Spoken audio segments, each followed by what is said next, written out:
ಕರಾವಳಿಯಲ್ಲಿ ಹಿಂದೂ ನಾಯಕರ ಟಾರ್ಗೆಟ್, ಹಿಂದೂ ನಾಯಕರ ವಿರುದ್ಧ ಕೇಸ್ಗೆ ಆಕ್ರೋಶ ವ್ಯಕ್ತವಾಗಿದೆ.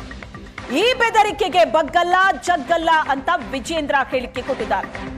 ರಾಷ್ಟ್ರೀಯ ಅಧ್ಯಕ್ಷರ ಜೊತೆ ಈ ಬಗ್ಗೆ ಚರ್ಚಿಸಿದ್ದೀನಿ. ಸರ್ಕಾರ ಎಚ್ಚೆತ್ತುಕೊಳ್ಳದೆ ಇದ್ರೆ ಹೋರಾಟ ಮಾಡ್ತೀವಿ.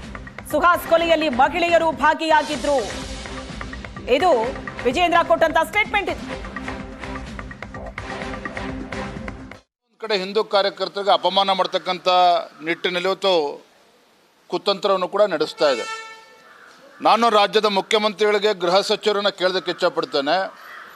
ಸುಹಾಸ್ ಹತ್ಯೆ ಪ್ರಕರಣ ನಡೆದಾಗ ಗೃಹ ಸಚಿವರು ಸುಹಾಸ್ ಶೆಟ್ಟಿ ಮನೆಗೆ ಹೋಗಬೇಕು ಅಂತ ಹೇಳಿದ್ರೆ ಕೆಲವು ದುಷ್ಟಶಕ್ತಿಗಳು ಅವರನ್ನು ತಡೆಯಿದ್ರು. ಯಾವುದೇ ಕಾರಣಕ್ಕೂ ಗೃಹ ಸಚಿವರು ಸುಹಾಸ್ ಶೆಟ್ಟಿ ಮನೆಗೆ ಹೋಗಬಾರ್ದು ಅಂತೇಳಿ ತಡೆದ್ರು. ಅದಕ್ಕೆ ನೀವು ಕ್ರಮವನ್ನು ಕೈಗೊಂಡ್ರಿ. ನಿನ್ನೆ ರಾತ್ರಿಯೂ ಸಹ ನಮ್ಮ ರಾಷ್ಟ್ರೀಯ ನಾಯಕರ ಜೊತೆಲೂ ಕೂಡ ಚರ್ಚೆ ಮಾಡಿದ್ದೇನೆ, ನಮ್ಮ ರಾಜ್ಯದ ಮುಖಂಡರ ಜೊತೆಲೂ ಕೂಡ ಚರ್ಚೆ ಮಾಡಿದ್ದೇವೆ. ಇವತ್ತು ಕೂಡ ನಮ್ಮ ಎಲ್ಲ ಕರಾವಳಿ ಭಾಗದ ಸಂಸದರು, ಶಾಸಕರು ಎಲ್ಲರೂ ಸಹ ಇವತ್ತು ಪೊಲೀಸ್ ಹಿರಿಯ ಅಧಿಕಾರಿಗಳನ್ನು, ವರಿಷ್ಠಾಧಿಕಾರಿಗಳನ್ನು ಭೇಟಿ ಮಾಡ್ತಾ ಇದ್ದಾರೆ. ಆದರೆ ನಾನು ಸ್ಪಷ್ಟವಾಗಿ ಹೇಳ್ತಾ ಇದ್ದೇನೆ, ಎಚ್ಚರಿಕೆ ನೀಡ್ತಾ ಇದ್ದೇನೆ, ನಮ್ಮ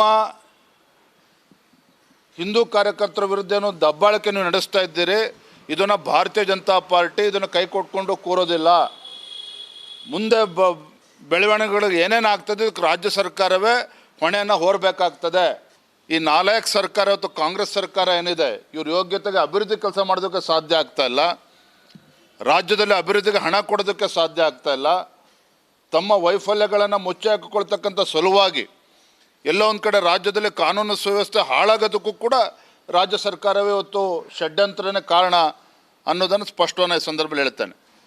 ಆದರೆ ಸರ್ಕಾರದ ಗುಂಡಾವರ್ತನೆ, ರಾಜ್ಯ ಸರ್ಕಾರದ ಗುಂಡಾವರ್ತನೆ ಏನಿದೆ, ಇವರ ಸೊಕ್ಕನ್ನು ಮುರಿತಕ್ಕಂಥ ಶಕ್ತಿ ಭಾರತೀಯ ಜನತಾ ಪಾರ್ಟಿಗಿದೆ, ನಮ್ಮ ಕಾರ್ಯಕರ್ತರಿಗಿದೆ. ಅದು ಬರೋದ್ರಿಂದ ನಾವು ತೋರಿಸ್ತೇವೆ. ಸುಹಾಸ್ ಶೆಟ್ಟಿ ಹತ್ಯೆ ಆಗ್ತಕ್ಕಂಥ ಸಂದರ್ಭದಲ್ಲಿ ಮಹಿಳೆಯರು ಕೂಡ ಅದರಲ್ಲಿ ಇನ್ವಾಲ್ವ್ ಆಗಿದ್ದರು. ತಾವೆಲ್ಲರೂ ಕೂಡ ದೇಶದ ಜನ ನೋಡಿದ್ದಾರೆ.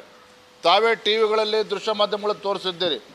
3-4 ಜನ ಹೆಣ್ಮಕ್ಳು ರಸ್ತೆಯಲ್ಲಿ ನಿಂತ್ಕೊಂಡು ಯಾರು ಕೊಲೆಗಡಕರಿದ್ದರು, ದೇಶದ್ರೋಹಿಗಳಿದ್ದರು, ಅವ್ರನ್ನ ಕಾರಲ್ಲಿ ಕೂರಿಸಿ ಪರಾರಿ ಮಾಡೋದಕ್ಕೆ ಸಹಕಾರನ ನೀಡಿದ್ದಾರೆ. ಅದ್ರ ಬಗ್ಗೆ ಏನಾಗಿದೆ ಹಾಗಾದರೆ?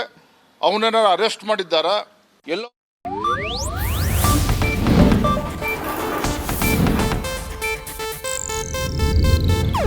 ಇದು ಏಷ್ಯಾನೆಟ್ ನ್ಯೂಸ್ ನೆಟ್ವರ್ಕ್ ಪ್ರಸ್ತುತಿ.